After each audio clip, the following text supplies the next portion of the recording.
Économie maintenant, Patrice Ferrus nous a rejoint en plateau et l'on parle de cette décision forte du Ghana et de la Côte d'Ivoire, les deux pays leaders dans la production du cacao. Oui, ils suspendent depuis quelques heures leur vente des récoltes 2020-2021 de l'or brun. Le Ghana et la Côte d'Ivoire tentent ensemble de faire levier pour reprendre la main sur le prix de la vente de la tonne qui est jusqu'à maintenant déterminé par les pays acheteurs. Et c'est ce qui doit changer selon un haut responsable ivoirien de la filière. Regardez.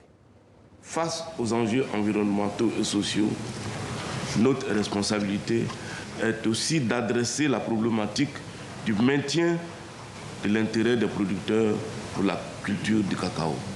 Voilà, en clair, ça veut dire une meilleure rémunération pour les producteurs parce que le compte n'y est pas. Clairement, regardez, sur les 100 milliards de dollars que représente le marché mondial du cacao, seuls 6 milliards de dollars reviennent aux pays producteurs. Et depuis 30 ans, le prix minimum de vente a été divisé par 4. Alors, est-ce que ça signifie que les producteurs de fèves sont exploités? Eh bien, effectivement. Du coup, le Ghana et la Côte d'Ivoire ont fait leurs calculs pour que les producteurs puissent finalement s'y retrouver, pour qu'ils puissent être décemment rémunérés. Ils tablent sur un prix plancher de 2600 $ la tonne de cacao. C'est environ 150 $ de plus que le prix actuel, mais vous le savez, il est fluctuant. Ce prix plancher, justement, ils peuvent l'obtenir?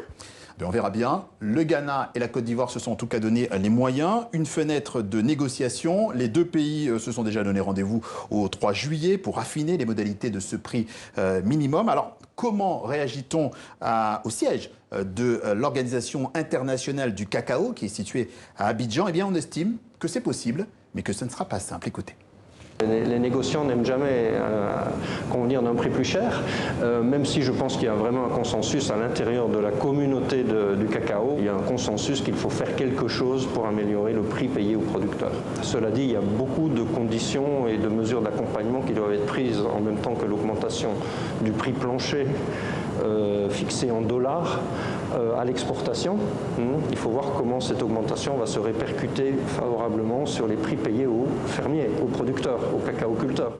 Voilà, et si on reste sur la Côte d'Ivoire, sachez que le cacao, c'est 10% du PIB du pays, mais c'est surtout, rappelons-le, des petits artisans, des petits producteurs étranglés finalement par une filière qui fait vivre au minimum 6 millions de personnes en Côte d'Ivoire. Et puis à noter pour finir qu'avec cette annonce ivoiro-ghanéenne, que le prix du cacao a atteint les 2552 $ la tonne en séance à la bourse de New York hier, mercredi. Merci Patrice Ferrus, à bientôt.